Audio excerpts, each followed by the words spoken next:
Welcome to I Hate It Here, the podcast for HR and people professionals, making the hardest job in the world just a little bit easier. I'm Hiba Youssef. And so I think the more that we start to understand that authenticity isn't just the fun stuff, but it is truly the things that impact how our people show up, the better we can understand them, the better we can understand their performance and what they need from us. Because as leaders, that is the hardest part. So what I try to explain to leaders is the behaviors we want to see in others is what we mirror ourselves. We cannot be a safe space for our teams if we don't first become a safe space for ourselves, which means you have to do all this shadow work first. You have to explore all of the things about yourself that you feel shame about, that make you feel yucky, that you would rather die than people find out about. Because that is actual authenticity, is truly understanding that you are not a person who is good or bad. You are simply a person who will do good and who will do bad for the rest of your life. But you have to be willing to look both of those things directly in the eye in order to lead well and lead authentically. Let's be honest, HR doesn't have a data problem. It has a what do we actually do with this problem? Quantum Workplace helps leaders unlock talent insights that are often siloed, connecting engagement, performance, and development into a single clear view of your workforce. Because clarity leads to better decisions and better teams. Visit quantumworkplace.com to learn more. Welcome back to another episode of your favorite HR podcast. I'm Hiba, your host and resident hater. And today we're talking about a topic that shouldn't be controversial, but somehow still is, being authentic at work. Because let's be honest, most workplaces either treat authenticity like a performance or they punish you the second you actually show any sort of authenticity. And we will get into the bring your whole self to work debate with today's guest. And I'm so excited she's here. She was on a podcast ages ago. So this is like a return. Maybe a few seasons ago you joined me. My guest today is Madison Butler, author of Let Them See You. And we're getting into what authenticity actually looks like in the modern workplace, what it is, what it isn't, why it can feel risky, and how leaders can actually build environments where being real doesn't feel like a weird career penalty. Madison, welcome back to the pod. I'm way more professional this time. I'm so excited to be here. I am not professional. You can't tell, but my that's right. Backwards says raise hell. We also hate the word professional. Both of us have a shared hatred over people telling us. One of my earliest bosses told me my hair wasn't professional, and that trauma really carried me for 10 plus years. You'll appreciate this. Maybe I got onto an interview, 60 days ago, and her first response was, "Ooh, your hair." And not "Ooh, your hair." It was "Ooh, your hair." And I immediately got a rejection when we got off the call. And I was like, "Oh." In 2026, we're still doing this? But I was like, wait, you didn't look me up? I look everybody up. And your tag is the blue, is it still the blue-haired unicorn? No, it is currently the crash out coach. But my hair is still in fact blue in all of my assets. So in this year, in the year 2026, people are still doing that? And I wasn't even sure if it was the color or if it was really big. I had my hair down and big, big, big. So I wasn't sure if it was the bigness, the blueness, both. But it wasn't good, however. You really set her off. It is wild to me. People also, I think I've told you this, people make comments about my hair all the time. When they see me in person, they're like, "Oh, it's straight, but I wanted to see it curly." And I'm always like, I didn't know that you had a preference of my own hair. It's my hair. Can you just let me show up how I want to show up some days? I do not understand people. I don't get the hair comment because I do tend to wear it curly. It's not the same, but I do get a lot of comments that people are really shocked that I'm very short. How short are you? How tall are you? You're 5'2". You give really tall girl energy. I have very long legs. If you see photos of me, I do in fact look like a tall girl. I am not a tall girl. I'm 5'2" on my absolute best day. That is the compliment most in person. Really? Okay. Now then, the first time I meet you, because we've never met in person. We've known each other for how long? We still never met in person. I will not comment on your height, but that is, you do not give 5'2" energy. Wait, so when I met Zach Nunn in person, I was shooketh to find out that man is 6'3". What? Okay. Zach, do not be mad at us. Hear us out. I'm sorry, my guy. You do not give 6'3" energy. The photos of us next to each other, I'll send them to you. I look like I'm this tall. A whole foot gap between you two. Zach has also been on this podcast too. So listeners, if you listen to previous episodes, Zach has been on 2 seasons ago and we had a good time. He told a poop story within the first 5 minutes of the episode. That sounds about right. I was like, yeah, we can talk about poop. I don't care. He was like, can I curse on this? I was like, yeah, you can honestly, within reason, say most of what you want on this podcast. One thing I am doing this season, though, actually I do most of my seasons, I've been asking guests like an opening question, mostly because I'm nosy and I'm curious. So I've been asking everyone this season, what's one new thing you want to learn this year? So I don't necessarily know if it's a new thing, but something that my partner recently called out, which I guess I knew about myself, is I really struggle to be present. Like I struggle to not be thinking about like immediately what I have to do next, or what's next, or how I manage that, or like I just can't get myself out of like future state to be like, ooh, enjoy this little slice of life that you have right now. So for me, I think being really present in my life, knowing that like, I don't know, the world could explode. So I might as well enjoy what it is that I have going on for myself right now. Even like as soon as my book came out, I was like, okay, I have to write a second one. I was like, wait, no, let me just like sit with the fact that I wrote a whole book and it came out and like give myself a moment. Additionally, I think I might like to ride a bike. So maybe I'll try to learn that this year. Okay, I have so many questions. One about the not being in the moment. I too have been there where it's like you just like are scrolling aimlessly or you're forgetting that you're present. And so I've been doing a lot of like phone face down or phone in a different room when I'm like trying to do things like with my family or with people so that I can actually remind myself to be present in the moment too. Cause I think everyone struggles with that. We rented a cabin, which again, I wouldn't do this again in November. Like, don't take this advice from me. We rented a cabin with no electricity in Vermont. Oh God. Which I guess I didn't think about. I was like, oh, there's no electricity. I had to poop in an outhouse in November in Vermont.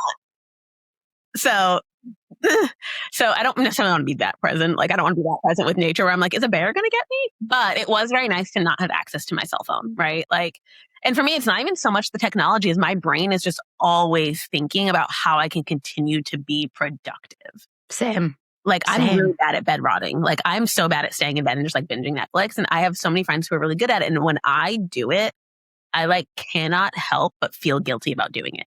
And so trying to get myself out of that space, I think is really hard, but something I'm intent on doing. Yeah. Like listening to my body when it wants to like chill. Yeah, I feel that so much because I'm like always constantly thinking about work too. And I'm like, what is this trap that I've trapped myself in where it's like Sunday at 10 a.m. and I'm enjoying, or like Saturday at 10 a.m. and I'm having like the best day. And my thought is like, oh, I could make that into content. Or, oh, I forgot I didn't answer that email. Like, why is my brain always still thinking about work stuff over the weekend and at night? Yep. It's really bad. On the note of a bike, you don't know how to ride a bike? No. I love spin class though. I feel like I learned to ride a bike as a kid, but like, I think if you put me on a bike today, I would be like, how do I do this? Like I've also ride a stationary bike, but like a real bike. I feel like I haven't ridden a real bike in like maybe 15 years. My balance is not very good. So I don't think I'm very confident in my ability to do it well, which is why I've never done it because I hate being bad at things. Fun fact about me. Like if I think I'm going to be bad at it, I'm not going to do it. My problem is I'll like gaslight myself into thinking I could actually be good at it. Like I'll get mad at myself for thinking I won't be good at it. And then I'll gaslight myself into doing it. And that is how I ended up taking a 12-week adult tap dancing class, which let me tell you, as a woman at that time, I think I was in my 20s, you just like don't have loose ankles because you have to like walk around all day on your feet. And so when they're like, loosen your ankles to tap dance, I'm like, my body is not computing that. How do I loosen this joint of which I move it was not good. I saw a meme yesterday that was like, this is why you shouldn't learn to ski in your 30s. And it was like someone just being dragged away on a sled. And it was like, I met all the paramedics and almost Jesus. And I was like, yep, see, I don't need to be bad at things at this age. I cannot afford to be bad at things at this age. Skiing is something I will not do. I've cross country skied once. Terrible. Downhill skied, never. Not interested. I'm too clumsy. For downhill skiing. It's not for me. We are ready, just like set the stage for this episode. People are like, what are these two going to talk about today? We're talking about authenticity. Okay, first of all, you wrote a book this year. It's right over there, which I wish I could reach it. Okay, good. It's called Let Them See You. You wrote a damn book. That is it's been on my bucket list to do for so long. I'm actively trying to work on one right now. What prompted you to write this book? I think because I used to get a lot of comments from specifically older Black women that would ask me the question, like, how did you learn this so early on in life? I think specifically as Black women, we are really, really taught to be a specific kind of way and to show up softer and nicer and phone voice and smiley and giggly. And I stopped doing it in my 20s. And so I kept thinking about, like, what if I had actually learned this at 15, at 16, at 18, at 19, shit, at 21? Like, how much trauma would I have saved myself, not only in my work life, but also in my personal life, if I had just learned that being Black is not the antagonist. It is not the thing that should keep me out of rooms. It is not the thing that is working against me. The thing that works against me is the system. And it doesn't actually matter how I show up because the system will always see me as a Black woman. There is no hiding that. I say this all the time, like, I am Black before anything else because it is simply the first thing you know about me, whether you want to or not. All of the other stuff you might learn because I can't manage to shut up. But even if I am not speaking, you recognize that I am Black. And so I think for me, learning how to really cope with that and come to terms with that was a journey, because it also meant I had to unlearn all this terrible stuff that I thought about myself, because in thinking that about myself, guess what? And then I thought about the people in the world around me. Yeah.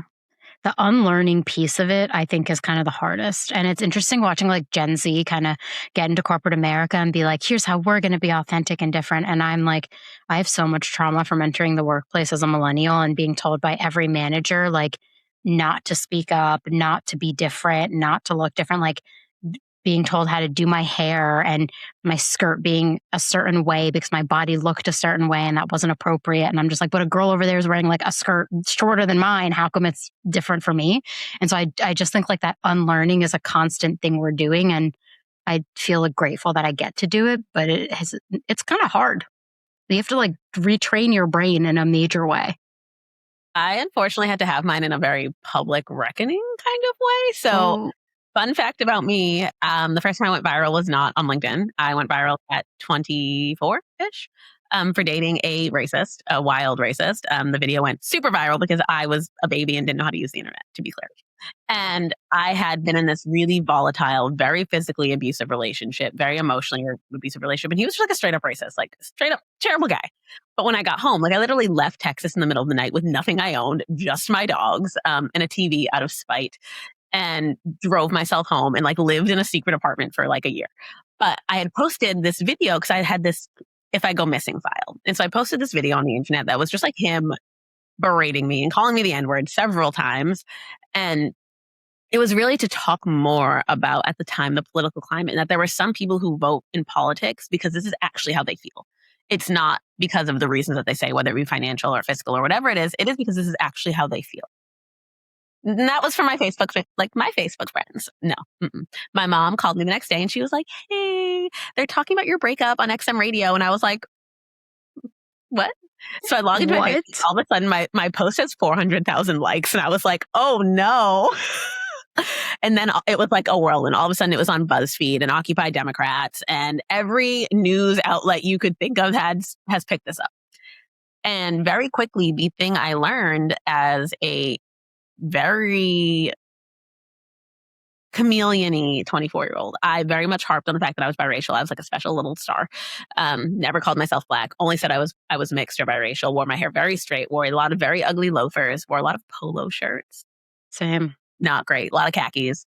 But the thing that I learned through this was everything that I posted, regardless of the fact that like he is clearly the antagonist in this story, made me the antagonist because I was Black. So this thing that I'd been running from my whole life, guess what? It was still the only thing anyone knew about me. Yeah. Wow. I think I knew this story. I feel like when you were talking about it, like was coming up in my brain that you've told, maybe I read it somewhere. That's probably how I knew you before. But what a wild thing to experience at 24 too. I feel like I had not the vocabulary to describe anything at 24. No. And you'll laugh, the other day. So TikTok has like implemented like an AI feature that I haven't figured out, but I accidentally AI searched my own name. Okay. It was like the girl who outed her boyfriend for being a racist. And I was like, that's what AI pulls up about me at this. You're like, anything else, please. I wrote a whole book about authenticity in work. I've worked in HR. I've done so many different things. Why Like this one thing? even just the New York Times article about me talking about crab rangoon would have been better. Like, Okay. Wow. The lore of Madison Butler runs so deep. We're going to learn so much about you through this whole time. I love that I also used your government name. I am sorry for that. oh, we love that. I went full government name. In my head, you are Madison Butler, but I can call you anything else you want. Okay, so you wrote this book about authenticity and how we show up at work. You've worked in HR. You've seen firsthand the systems we have to operate in. When you say things like authenticity at work, what do you think that means in 2026? To me or to them? Ooh, to you and to them. Do both. Okay, so let me start with them. I think companies have it completely wrong. I think when they say authenticity, they want Black History Month. Not this year, though. They didn't want it this year. They want pride. They want celebration. They want the warm, fluffy bits of people's personalities. And I say that because they want people's personalities. They don't want their identities. Those are two very different things. And often the personality you bring to work is not the personality you have at home. Mm-hmm. And that is because it exhibits a level of control. If you can fit everyone into a box and you're like, but look, it's an authentic box. Everyone's so happy and cute and fluffy and then they still feel like they have a measure of control. True authenticity cannot be tethered because it is different for every person. But for me, when I truly think through authenticity, that is a terrible word for my lisp. It is truly the fact that the human condition and the human experience is very, very messy. And that messiness transcends age, it transcends position, it transcends how much money you make. And it only becomes more complicated the more marginalized your identity is. It is not the like happy little bits about your life. It is the heartbreaking stuff. It is the stuff that weighs you down at work. It is the stuff that you go to the bathroom and cry about in between breaks. And for me, authenticity as an organization means understanding that people operate in the universe that they live in. And not everyone lives in corporate universe. Corporate is not the center of our universes. It is truly the thing that sustains our universes. For most people, if you said, hey, would you do this for free? The answer is like, no, I would not. I'm here because I have to pay my bills. Yeah. Surprise. And so I think the more that we start to understand that authenticity isn't just the fun stuff, but it is truly the things that impact how our people show up, the better we can understand them, the better we can understand their performance and what they need from us. Because as leaders, that is the hardest part. So what I try to explain to leaders is the behaviors we want to see in others is what we mirror ourselves. We cannot be a safe space for our teams if we don't first become a safe space for ourselves, which means you have to do all this shadow work first. Mm. You have to explore all of the things about yourself that you feel shame about, that make you feel yucky, that you would rather die than people find out about. Because that is actual authenticity, is truly understanding that you are not a person who is good or bad. You are simply a person who will do good and who will do bad for the rest of your life. But you have to be willing to look both of those things directly in the eye in order to lead well and lead authentically. And so I think COVID was really the first time that we really experienced one of those moments together. Everyone was going through the same thing at the same time. We were all Lysoling our groceries and working from home and trying to manage kids and dogs and all of these things while being like, I coughed. Am I sick? I coughed. Am I sick? And everyone was experiencing this moment together where I think I like thought we turned a corner. I thought there was a moment where we were like on the right track. Where Me too. Where we were going to balance humanity with work. But those moments are not just big things like COVID, and they're not always global. Sometimes they're communal, things like George Floyd, things like Breonna Taylor. There are things that are deeply personal, like divorce, sick parents, financial issues, addiction, all of these things that people bring to work whether we want them to or not, because you don't get to like take off your human sweater and put it in your cubby and are like, well, I'll pick that back up at 5 o'clock. And so for me, that is actually what authenticity is. It is not the fun bits. It is the bits that are truly breaking people's hearts. Yeah, why did we go weirdly sideways with the bring your whole self to work and then actually no one meant it? They were like, be really happy. We want you to be happy. But we actually like don't want you to bring any parts of the messy stuff. We actually just want you to show up and pretend like none of that is real. Correct. I had such an issue with that. Well, everyone gets it wrong. And then I have to keep explaining to people, right? Like there is a deep amount of privilege in the fact that I get to exist the way that I do. because the onus is not on the individual to show up like this. It is organizations' jobs and responsibilities to create spaces that empower all kinds of people, which means you have to do it before they get there. Otherwise, you're just reactive. You have to proactively create an organization and a culture that is inviting and safe for everyone, which means you also have to hold your leadership and your teams accountable when they are the thing that is not safe. Yeah, but organizations don't. You and I both know this. Organizations don't always do that.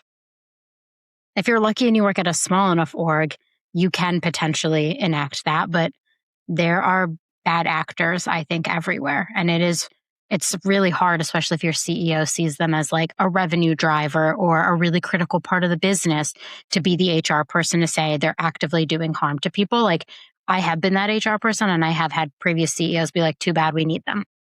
And I actually think it's almost harder when you're at a small company, because small companies operate in the family mindset. And sometimes they are just family, because we love nepotism at small startups. And so they're not going to fire their cousin, their college roommate, the guy that they backpacked with that one time that they were like, you want to be a VP? You've never done anything but backpack, but VP sounds good, right? And so now you're stuck with these people. Where sometimes I do feel like at big companies, they are more likely to say, well, the risk is not worth the reward. You're super replaceable because we're a bajillion people. So I think, it really is dependent on the leadership. But again, like, how often is it HR that's being harmful? So often. Every time I post anything about HR on TikTok, it gets the most engagement for people to hate on HR. And I'm like, you know what? Like, as someone in HR, I also have been treated badly by HR while being in HR. Like, I think people forget that. And I don't know why. Maybe I do know why. That's probably an episode for another day. Like, we get such a bad rep no matter what. Like, it's like you could try your hardest to be a good HR team. And I do feel like sometimes employees are getting smarter to it, where they're like, the HR person is trying, but obviously somebody's telling them no. So I think there's two sides to it, which is one, so much of what we learn about the world that we exist in is fed to us very young through media. So the things that you learn about HR in movies and TV shows and sitcoms is pretty much that, like, we just fire people, and you come into my office and you get fired. You get an email from me, you get fired. If you see me, fired. So people already enter the workforce with that mindset. Then add in that there's a giant subset of this space that is intentionally harmful because their goal in all things is to just be a company protector. There are tons of people who get into this space because they love the proximity to power. They love the power dynamic that comes with their role.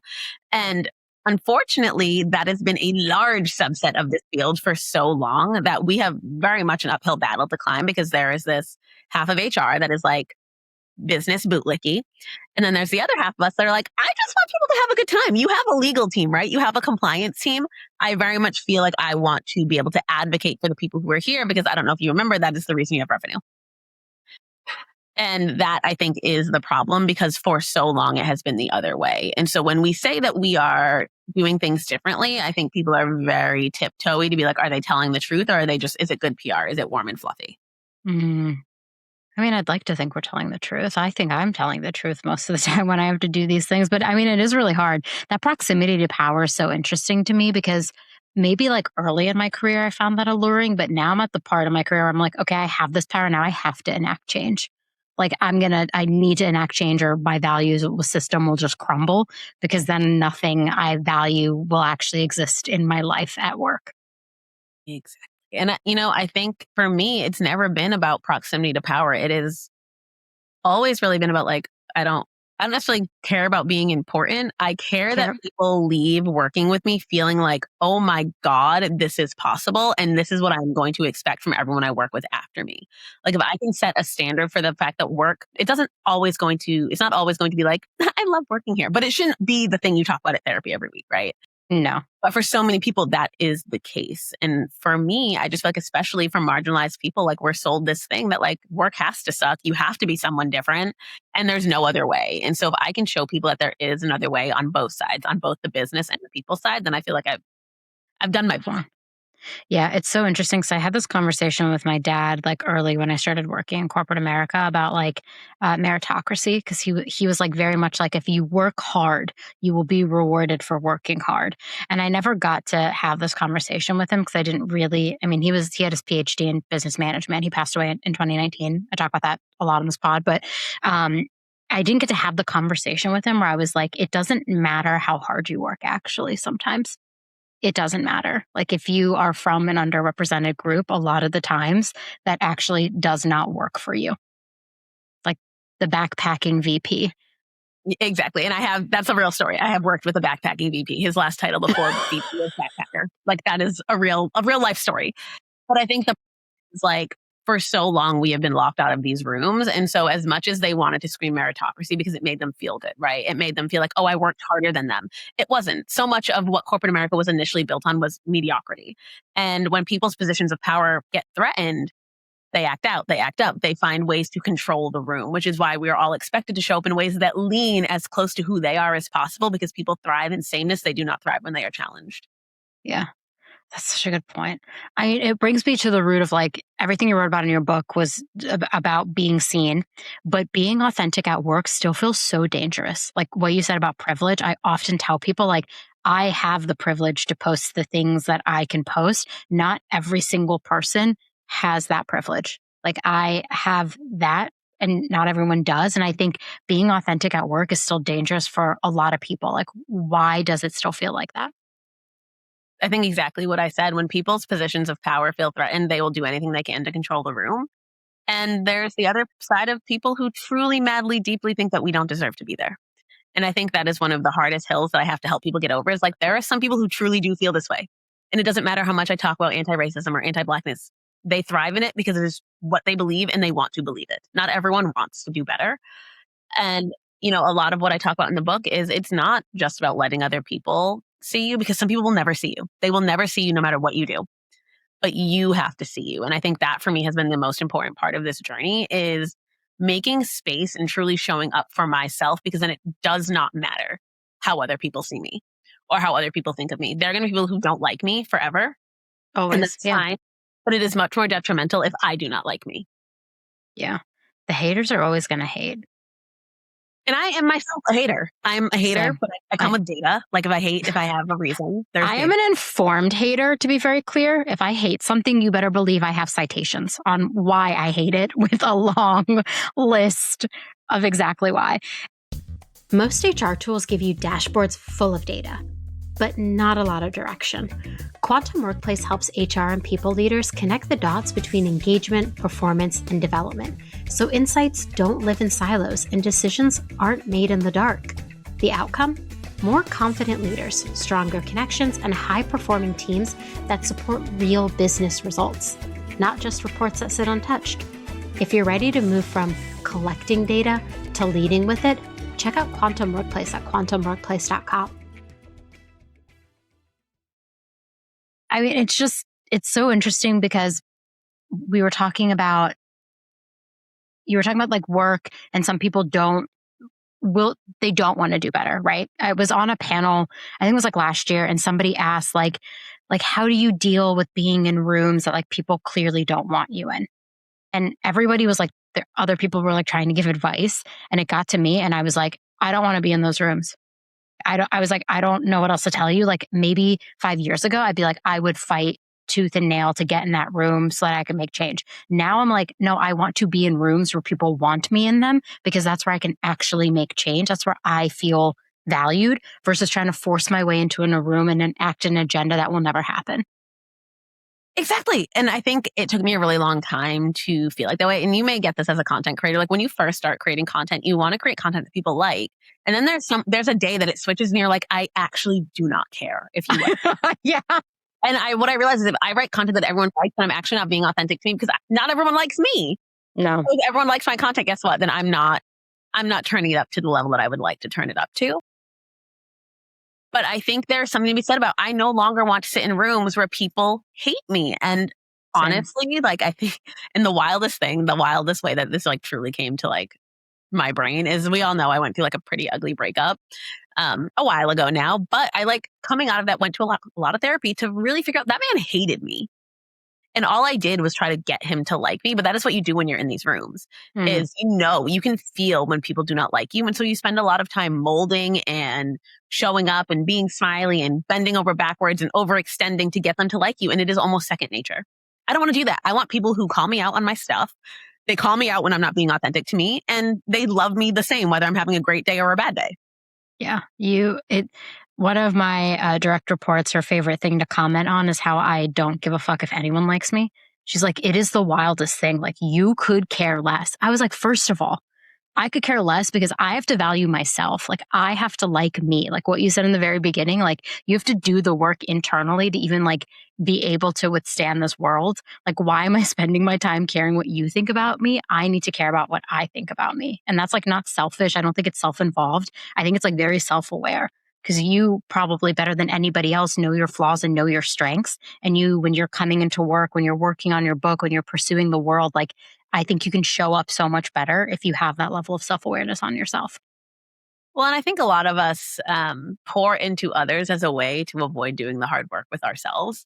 It's like when someone wants to be a DEI ally, but it's just another book club. It's just another post on the LinkedIn's, but they have never once reflected that work inward. Because again, we all have to realize like our bodies, ourselves, we are our longest standing asset. That is going to be your longest owned piece of real estate, your longest lived in home, your oldest friend. You should sit down and get comfortable with her, them, him, whoever it is, and spend some time getting uncomfortable because it doesn't benefit you to hate past versions of yourself and to refuse to look at them. Because there are lots of versions of me that I do not enjoy looking at. And I don't mean physically. I just mean like she was ew. Mid-20s me. Yeah, mid-20s me was not great. She's not it, honestly. She is much better now. You can ask my mom. Freshman year version of me, not great either. Ooh, she was a bitch. But when I look back now, I want to be grateful for her because that version of me kept me alive in an abusive relationship. That version of me was doing exactly what she could with the tools that she had in her toolkit at the time. And that's what matters is do you continue to evolve your toolkit or do you shut it because it is hard to look at? Yeah. What's in your toolkit? Like, as we're all thinking about how we evolve as individuals, also like as HR, we're always thinking about how we help others evolve. So like, what's in the toolkit right now for you? This Diet Coke, a crab ring singular. But for me, it is being really aware of the things that I need in order to feel alive. It is very easy to let corporate America suck the soul out of your entire body. And we've all had the moment where you see the Slack message at 11 p.m. and you're like, absolutely not. And you're like, I'm going to flip the table. I'm going to send an anger. I'm going to quit right now. I never want to be at that point again. And so for me, it is boundaries. It is actively knowing that I can no longer identify as my job. I identify as Madison Butler. I am not HR. I mean, I am HR, but I do HR. And I've had to really that for myself is like, I'm a person who does things, but more importantly, I am a person. Yeah. And being very strong and intentional with my boundaries and then very strong and intentional with the space that I give. When I first came into the scene like 10 years ago, everyone wanted to be my friend, but it was because I had a large network and a large following. And it took me a long time to learn that some people benefit from access to you. They do not care about you. And that to me is my biggest tool in my toolkit is learning who wants to be around me because it is beneficial to them versus people who like truly just like are my people. Yeah, I think that's a really hard lesson to learn. And you have to like, there are people I'm not friends with anymore for that very same reason. There are relationships I've chosen to distance myself from for those very same reasons. But like that access, I think, is so important. You have to ask yourself, like, if you have a friend who's always asking you to do things for them, but never asking what they can do for you, that's like always the clearest sign to me. I'm like, friendship is a two-way street, just like relationships with work is a two-way street. If you feel like work is sucking everything out of you and giving you nothing in return, like that's a boundary you can pursue potentially by either leaving or like setting up better boundaries. And I don't know, it's a really interesting conversation that I feel like I, in my mid-20s, had no, again, vocabulary to talk about these things. But the older I get, I feel like that my bullshit tolerance is like so low. It's like negative now. I'm like, I do not want this. I don't want to have to show up and pretend to be anything I'm not. And I like back to that privilege. I feel privileged that I get to say that. But at the same time, I think it like took a lot of work on my part. My best friends from college are still my two best friends. I just saw one this past weekend. And every now and then we reflect on what we were like 15, 16 years ago. And we just like laugh because not that I was like the the problem child of the friend group, but I had a lot of emotions and very little control over my emotions. And I made everyone clear of all of this. My friends would say this about me today. And they also frequently say that I've done the most amount of growth. Because they're like, I was like, who would have thought? Like, I'm the responsible friend you all come to for HR advice. And they're like, yeah, we would have never thought that. That's funny. I had like a very similar conversation with my best friend over breakfast the other day, and we've been friends since we were 4. So she's seen all the versions. Wow. And she said, I am the friend who evolves the most and the most often. And that's true. There's been like, she's met so many versions of me, and she has loved every single one, messy or not. And those are the kinds of people that I want in my life, right? Because not every version is going to be great. I'm sure that I'll have like versions now. I'll look back in 10 years and be like, you wore a raise hell hat on a podcast? Like, what's wrong with you? And I love it. But I think there'll be versions that you don't like forever, because the goal is to continuously evolve. That is the whole point of being a human, right? Is to continuously learn and continuously implement that learning. And it's the same for the way that we treat other people, because we continuously learn more. If we all look at our pronoun usage 15 years ago, we'd all be like, ooh, that was bad. That was not thoughtful. But we didn't know what we know now. And so continuing to do that, I think, is very important for me. But there are some people who literally refuse because our egos are so strong that they'll stop the track right there. I would say just like know those people and know you keep them at arm's length. My direct report's name is Madison. She's been on the podcast too. And one of our most infamous bits, it's to this day, is like me mid crash out, like losing my mind, like on just like a rant about something and being like, and they could never be like me because I'm evolved. Okay. I am evolving every day. And to this day, it's like one of our funniest bits where we'll like bring something up and she'll be like, oh, because you're so evolved. And I'm like, you know what? Okay. It was a crash out of all crash outs. Like I have at least like one a year. She usually gets to witness them. It was a crash out, but at its core was exactly what you were saying. Like there is a never ending need in me to like evolve and look at past versions of myself and like be better. And I don't know if that's a trauma response or something to talk to my therapist about why I'm always striving to be like a better version every day. Maybe a trauma response, but I thought it was so funny because she did tell me yesterday night, probably the nicest thing she's ever said to me, literally yesterday, was like, you are one of the few people on this earth that I know that is always striving to be better than she was the day before. And I was like, say what you want about me, but that means the world to me. Like she clearly saw what I was doing. Yeah, like, and that's how I try to be too. Like, it's just me versus me, whether it's me in the gym or me as a human or me as a partner or me as a friend. Like, I want to just be better than the version I was before. And I want to when someone tells me I've done something wrong, I want to do everything I can to make sure I don't do it again. Instead of, I think it's really easy to be like, I didn't mean it like that. I can't be a racist. I have a black husband. Blah. Whatever the thing may be. Instead of being like, let me examine my behavior and figure out how I can do better the next time. It is that easy. Like it is that easy. Yeah. You don't have to feel any type of way. We all get it wrong. And then you just move on. Fix it, move on. Fix it, move on. Yeah. Even recently I said something and I was like, hey, well, after I said the sentence, I was like, wait a minute, I actually need to take that back. Cause that was like not a thing I should have said out loud. And I was like, not appropriate. Let's talk about why. But what I think is interesting is, okay, you've worked in corporate America. You've met so many executives, whatever. Would you say that the average executive is more like you and I, where they're constantly trying to evolve and be better? Or would you say the average executive is maybe on the other end of the spectrum where they don't give a shit, they've gotten their proximity to power, and improvement is not on their agenda? I don't have a microphone, but I do have this can of peaches. No.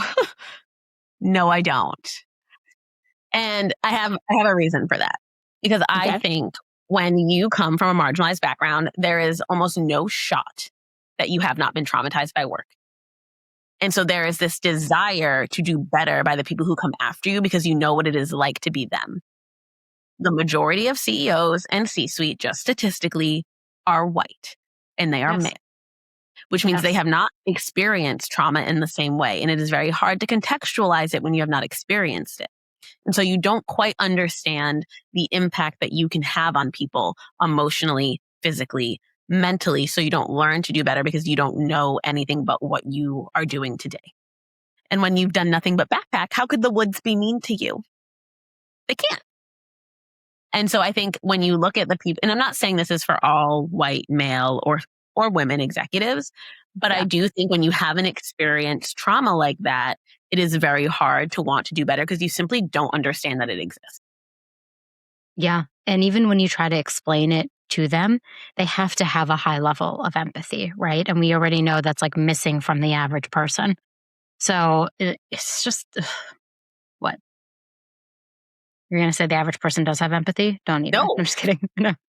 No, I'm not going to say that at all. No, because there's like something very self-individualistic about capitalism. Capitalism thrives off of us believing like I should only care about me. And I think that is when you start to like dissect the systems we work in and what they incentivize, you really do start to understand human behavior and leaders and the people you're encountering at work. And I think like it makes so much more sense. Like I don't get mad anymore when people show me who they are. Like in my early 20s, I got so mad when people would show me who they were. I was like, what do you mean you don't want to be better? Like, don't you want to like do this? And like, you can't say that that's racist and you can't say that that's sexist. And now in like my late 30s, I'm like, oh, okay. Like that is just who you are. I'm going to accept that. I'm not going to try to change that. Like, if we have a good relationship, maybe I help you see the error of your ways. But that also has to be like a trust-based relationship where I can get through to you because I don't think you can get through to the average person. Back to like the callback of a lot of people don't want to be different. Yep. And I think we learned that exact mentality in the rise and fall of DEI because we learned that all of these people popped into DEI because they saw a money grab. They did not see something they could solve for. They didn't see something they wanted to solve for. Having the problem made them money, so why would they solve for it? And I will die on that hill. Is that nobody cared. Everyone wanted to get rich. I mean, they released what was it, like a New York Times article? Not that I love the New York Times anymore, but they released a New York Times article, I think in like 2023, where it was like how much money went into investment in DEI in 2020 and like what change actually happened. And like it showed that like not a lot of change actually happened. Because you can't, and I used to say this all the time, like you cannot change anything with a workshop, even if you charge $50,000 for it, because at the end of the day, DEI is self-work and it has to be everyday work. So if your CEO doesn't give a shit and they don't go home and do the work, guess what? Nothing changes. And you cannot force people to care about other people. You can't teach that. You can write policy, you can write procedure, you can write a new handbook, you can do a silly little presentation. But if the people on the other side of all of that don't care or they don't enforce your policies, guess what? Nothing happens. Yeah. Well, what advice would you give an HR person who's currently in that situation? The situation of not caring, or like let's say their entire leadership team is just like, we don't give a shit. Like you bring up issue after issue about maybe a racist hiring manager, maybe a sexist coworker, and they don't want to do anything about it. Hypothetical situation. What advice would you give them? Unfortunately, I think you have to make peace with the organization you work at. There is only so much control you have, regardless of the power dynamic and the proximity to power you have in HR. You cannot control how other people feel about people. And you cannot teach care. You cannot teach empathy. People have to want that for themselves. CEOs want to have to lead cultures that represent empathy and care. You can't make them want it. And so many of them don't even have the space to want it because their cap table says they can't. So for me, I think you have to be okay with morally, this is what it is. I can impact change where I exist. I can do what I can control. So that means the way I show up, the way I treat people, the way I interact with my teams, the way that I help train and lead managers through coaching conversations and helping them soft skill up is what I have control over. I'm not going to sit here and tell you to like leave your job. Now is not the time. No, the job market. But make sure that you are finding space to not hold on to that moral guilt that I know comes home with you. I just had this conversation with someone recently is like they really struggle with the decisions that leadership makes because it feels morally against who they are. But what I try to, I have to explain is you're not making those decisions. They're not touching your hands, even if it means you have to work through those decisions because it is your leadership team. You have to let that go at the end of the day because again, we are just people who can control what we can control. And unfortunately, we all have to go to work to pay our bills. And so if you can't leave I need you to make peace with it, but I also need you to not beat yourself up over it either. Yeah. Like pour into yourself. It's hard though, because it feels like of all the leadership roles at any organization, I would say HR has like the most emotional baggage of any given role. Like when you have to do a layoff, when you have to fire people, like you don't think I sit there and think to myself, like, I hope that person has enough money to pay their bills. Like these are thoughts I like actively have every time I have to do that. And I think that emotional baggage is really hard. It was like burning me out for the longest time because I felt so deeply about decisions that I felt like I had no control over, but I had to execute, or I was like I had so much empathy for the person on the other side of the table, and it was like eating me alive inside. And it took like a lot of work for me to not be like that. Like I started setting a rule with myself, like when I close the computer, I'm going to try to like let go of those feelings as much as I can, so I can then go do good in my world, in my community, in my family, with my friends.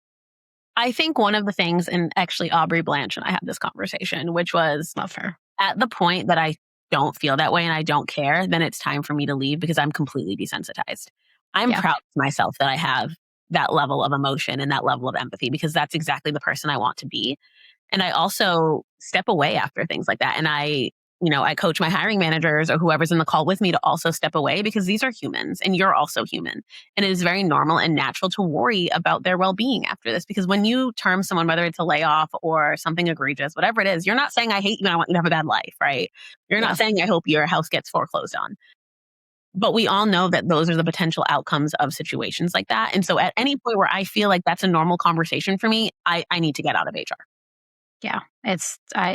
I once worked with a leader who was like so callous and like flippant about like people, like really just viewed them as like numbers, and was like, oh, well, they should be scared if we fire them. And I was just like, why are you like this? Like, I don't want to ever be like that, because there's a lot of humanity that can be brought into HR, where I feel like there are other people, bad actors, who will act like it's an inhumane job and will treat people terribly. I don't think I used that word right. Anyways, okay, we've been talking about authenticity, your book, all authentic leadership, what makes people self-aware, not self-aware. How can people build authenticity at work, like as a system, without turning it into weird cultural theater? Like the bring your whole self to work shit. Not that. No pizza parties? No. No. So for me, it is actually a business problem, not an HR problem. So let's start there. Authenticity, culture, DEI, inclusion, none of that is an HR problem or a talent problem. It's not a talent branding. It is not PR. So we can start there. But for me, if you truly want to have an organization and a culture that invites everyone to the table, it means everyone has to be thought of when you're making business decisions. It has to be built into the foundation of your business. It is not an umbrella. It is not a blankie that you take back off when suddenly we're in the red, right? I think we saw a lot of that in the last 2-3 years. Oh, the yeah. economy was concerningly iffy. And so people were like, we don't care anymore. That is not how authenticity, culture, and safety work. If you want to build an organization that is safe, it has to be safe at all points of the organization. It has to be safe when you're doing really well. It has to be safe when you're doing really bad. It has to be safe when you're in growth mode. And I think those are the hard things to manage, which means it has to be built into every decision and every business unit within your organization, without it just falling on A, HR, or B, you're like, we put together some ERGs and we're going to ask people to do free labor. No.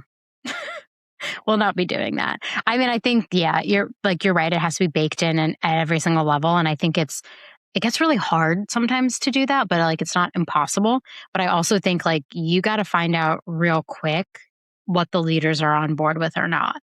Like cultural theater, if like you HR are saying one thing and then the leaders are behaving otherwise, it's going to be so evident and clear to the employees that like, oh, we can't behave the way our HR person is saying we can behave because these other people are doing the opposite. Correct. And again, the culture, we all know, starts at the top, not at the bottom. So if you have a bunch of really cool people sitting at the bottom of your organization, but everyone in leadership sucks, guess what? Your whole company probably sucks, because they set the tone for how people show up. And so for me, like so God. much of that work, that self-work has to be done by your C-suite. If they are not doing the self-work, it will be reflected in every business unit because they are at the tippy top of business units. And if employees are just mirrors, they're going to show up the way that they think you want them to show up.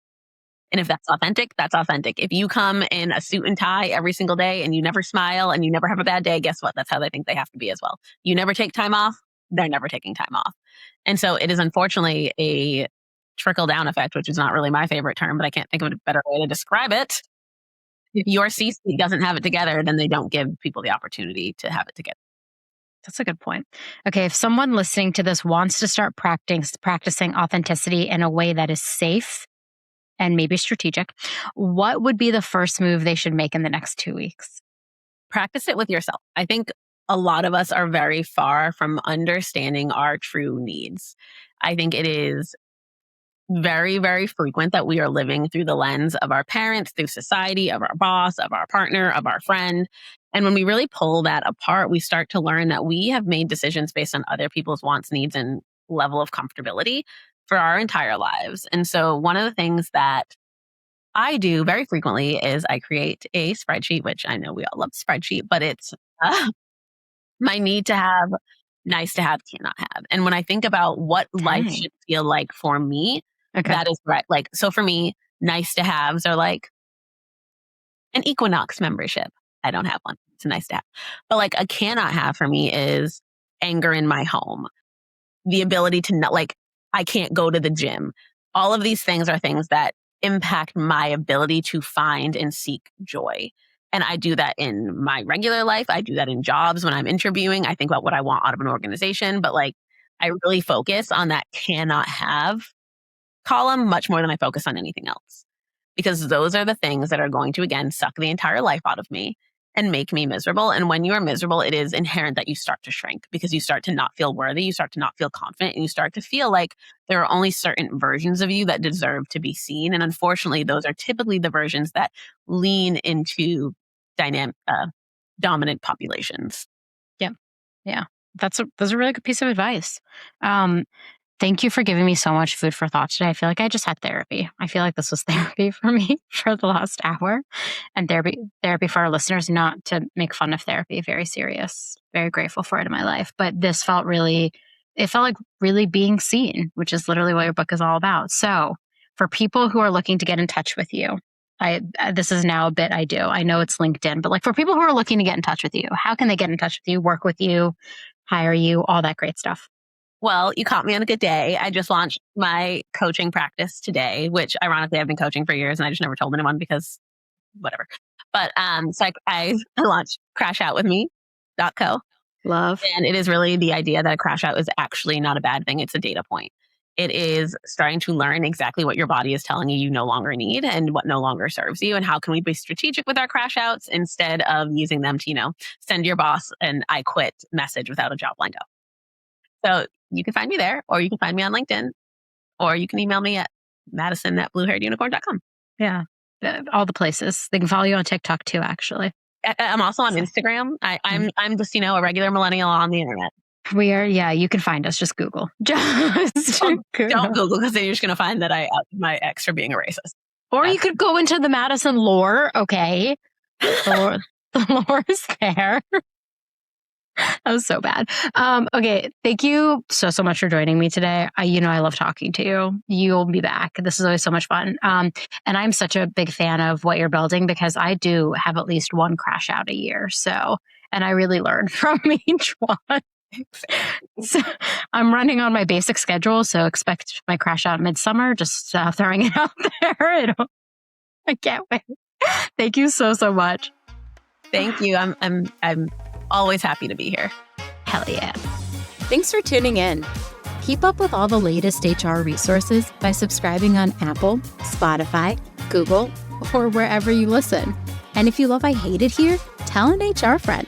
I'll see you next time.